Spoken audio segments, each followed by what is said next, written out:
What is this, 1995? You have to stop pricing your products and your services the way we have for decades. That's this week on Think Tank Tuesday.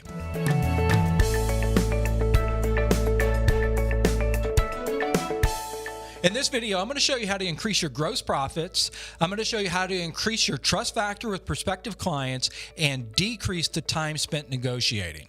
Yeah, what I'm talking about is changing your pricing structure, because the way you're pricing your products or your services is the same way we priced 20 years ago, 50 years ago, even 100 years ago. Think about that individual in the conference room, that ad guy that came up with the strategy and said, hey, we've got a product we want to sell that's $10,000, but we're going to price it at $9,999. We're going to fool people thinking that, oh, it's not $10,000. It's more in the $9,000 range. But there's a lot of bad things when you do that. And what you're doing is you're decreasing the trust factor, but the biggest thing is you're decreasing your gross profit. And the reason why, and there's been studies done to this, you can Google it and you can find out, but there's been studies done that when you price something, for example, at $9,995, trying to fake the person that it's not $10,000, they feel like that's a negotiation point. And they're more likely to negotiate with you with that type of price versus if you come up with a price that's very specific, like let's say $9,720. So you kind of think about that. Why is that? Why is it that you're creating more negotiation with that type of a price of $9,995? Well, what I want to do is I'm going to show you, because you're probably a visual learner, I'm going to show you visually. I'm going to write some prices, and I want you to think about what is it that you're feeling? What is it that you think about? And then maybe you'll be able to go back and start repricing your products and your services. Not to mention, it will also give you an advantage of being different than anyone else. All right, so let's start writing and tell me what you feel. All right, so what I'm getting ready to show you, you're going to increase your gross profit, increase your trust factor with clients, and decrease time spent negotiating. All right, so let's write a price. So let's assume for a moment that I'm an attorney, and you come to me and you need services, and I tell you, oh, hey, no problem. I can help you solve that problem. My retainer is going to be $9,720.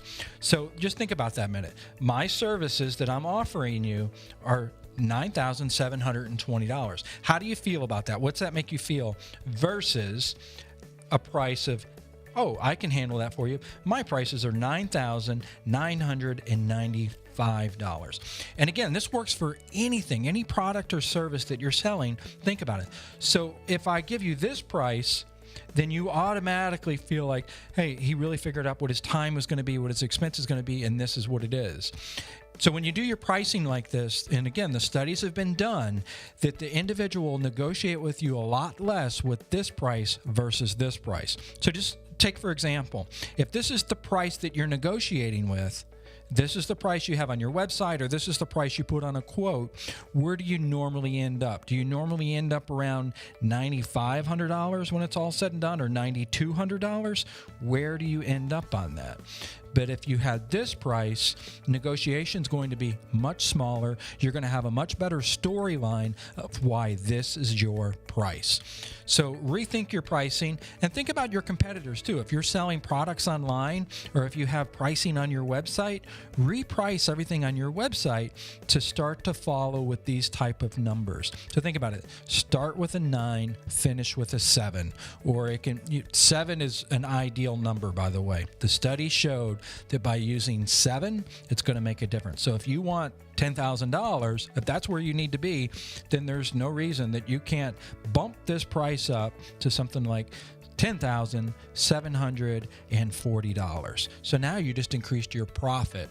And I know you're probably saying, well, my competitors are selling it at $99.95, but there's a negotiation there. You'll just have to have your story ready of why your product or your service is going to be valued more than what the competitor is. This is going to discount the competitor. In other words, it's going to take away from the competitor. It's going to decrease their trust factor. Think about that. Your marketing strategies have completely changed. How we do business is completely different, but your pricing structures have remained the same way they've been for the last 100 years. That's this week on Think Tank Tuesday.